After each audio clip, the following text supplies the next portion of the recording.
اللہ تعالیٰ نے کیسا اچھا سبب بنا دیا، پچکار کر بولی، اف اللہ، یہ بزرگانہ چالاکیاں ہمیں نہ آئی، پتہ ہوتا تو میں نے 100 دفعہ سوچ کے بولتی تھی۔ میں گھر کے لان میں تھوڑی کہہ رہی تھی، باہر کھلی فضا میں، تو یہاں کون سا آکسیجن کی کمی ہے؟ اب اٹھو فوراً اور کمر کس لو، بے اعتنائی سے بولی۔ آپ کی؟ میں حیران ہوئی، بیلٹ سیا ازار بند سے بدتہذیب موئی انگریزی پڑھ کے سبھی کے دماغ کا ناس مارنے بیٹھی ہے۔ کہہ رہی ہوں کہ کام کے لیے تیار ہو جاؤ۔ وہ چڑھ گئی، وہ تو ٹھیک ہے مگر اس کے لیے کمر کو کسنے کی کیا ضرورت ہے؟ ہمارے کون سے پیٹ ٹھیلے؟ میرا اعتراض اپنی جگہ تھا۔ دادو نے عالم جلال میں چھڑی پٹکی، کیونکہ اس عمر میں پاؤں نہیں پٹک سکتی تھی۔ تمہارے تو دماغ کے پیٹ ڈھیلے، بس بات کرتی ہوں میں میرو سے۔ نہیں دادو ابھی نہیں، میں ابھی بالکل بھی شادی نہیں کروں گی۔ میں نے شرمانے کی اداکاری کی۔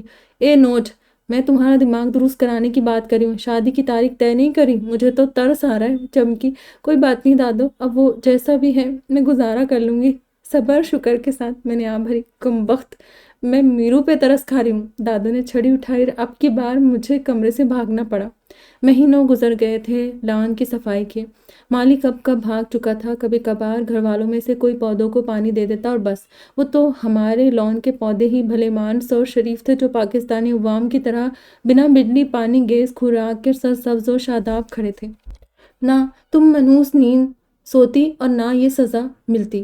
میرا تو بس تمہارے ساتھ جوڑا بنا دیا تھا دادو نے، ورنہ میں نے تو کوئی قصور نہیں کیا۔ فائقہ کو ہر 10 منٹ کے بعد غصہ آ رہا تھا۔ لان کی صفائی کر کر کے ہم بھوتنیاں بن گئے تھے، کیاریوں میں گوڈی کر کر کے ہم گوڈے تھک چکے تھے۔ اوپر سے فائقہ نے جذبات میں آ کر پودوں کو اتنا پانی دیا کہ وہ کیاریوں سے باہر آ کر گھاس میں احتجاجاً کھڑا ہو گیا تھا۔ کپڑوں اور ہاتھوں کا ستیہناش تو ہوا ہی تھا، اب جوتے بھی گیلے ہو کر مٹی میں لتھڑ گئے تھے۔ میری شادی ہو لینے دو انشاءاللہ، میرو سے کہہ کر پہلے انہی پودوں کو کٹواؤں گی۔ میں نے کینتوز نظروں سے نہا دھو کر نکھرے ہوئے پودوں کو دیکھا۔ وہ تمہاری گردن کاٹ دے گا، اتنی محبت ہے اسے ان پودوں سے۔ فائقہ نے مجھے یاد دلایا۔ اسی وقت ڈور بیل بجی، پھر وقفے سے بجی، اور اس کے بعد پھر دیکھ لینا ان برن جوگیوں میں سے کوئی نہیں اٹھے گا، پتہ ہے نا؟ مالنی باہر موجود ہے، دروازہ کھول دیں گی۔ میں سلگی۔ آج 25 تاریخ ہے، میرے خیال میں اخبار والا ہوگا، خواتین اور شعاع لایا ہوگا۔ فائقہ کو یاد آیا، ساتھ ہی ہم دونوں نے پہلے ڈائجسٹ حاصل کرنے کے لیے دوڑ لگائی اور میں دروازہ کھولنے میں کامیاب ہو گئی، مگر وہاں ہاکر کی بجائے ایک مولوی نذیر احمد ٹائپ کے بزرگ اور ساتھ میں اکبری یا عسکری جیسی کوئی خاتون کھڑی تھی۔ کون ہے؟ فائقہ نے میرے بغل کے نیچے سے گردن گھسیڑی تو مجھے اس کی جاہلانہ حرکت پہ سخت غصہ آیا۔ تمہارے سسرال والے، دانت پیستے ہوئے میں نے آہستہ سے کہا تو وہ ان کا حلیہ دیکھ کر تڑپ اٹھی۔ یہ اردو دان قسم کے سسرالی تمہیں ہی مبارک ہو، کسی گھر والے کو بلاؤ۔ خاتون نے تحکمانہ انداز میں کہا، ہماری ابھی شادی نہیں ہوئی تو گھر والے کو کہاں سے بلائیں؟ فائقہ نے دعوت نکوں سے، گھٹیا کامیڈی، میرا مطلب ہے اندر سے کسی فرد کو بلاؤ۔ انہوں نے ہمیں گھورا۔ آپ ہم سے بات کریں نا بھائی، کام والی سے کیا بات کرے؟ گھر کے کسی بندے کو بلاؤ، ہمیں ضروری ملنا ہے۔ بزرگ رعب سے بولے تو ہم دونوں تھر تھر کانپنے لگے، ان کی آواز کے رعب سے نہیں بلکہ غصے سے۔ آپ کی اتنی ہمت، ہم آپ کو کام والی لگ رہی ہے؟ فائقہ تڑپ اٹھی۔ ہمارے ہاں تو ایسی ہوتی ہے۔ خاتون نے ہمارے میلے چکٹ حلیے کی طرف اشارہ کیا تو مجبوراً برداشت کرنا پڑا۔ آپ کو ملنا کس سے؟ حشمت اللہ بٹ صاحب سے۔ بزرگ صاحب نے ہاتھ میں پکڑی چٹ پر سے نام پڑھا، پھر پوچھا، یہ بٹ ہاؤس ہی ہے نا؟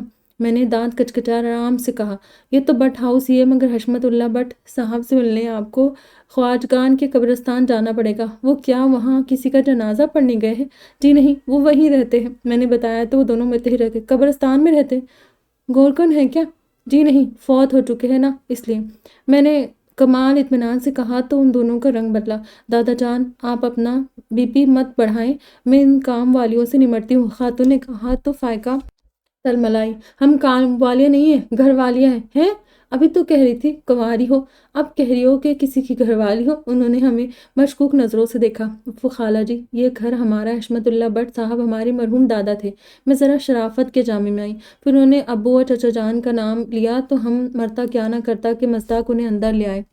ہمارے حلیہ ٹھیک کر کے آنے تک وہ ڈرائنگ روم میں دادو اور چچی جان کے ساتھ گپے لڑانے میں مصروف تھی۔ یہ کون ہے پرانے ناولوں کے دکھیانیسی کردار؟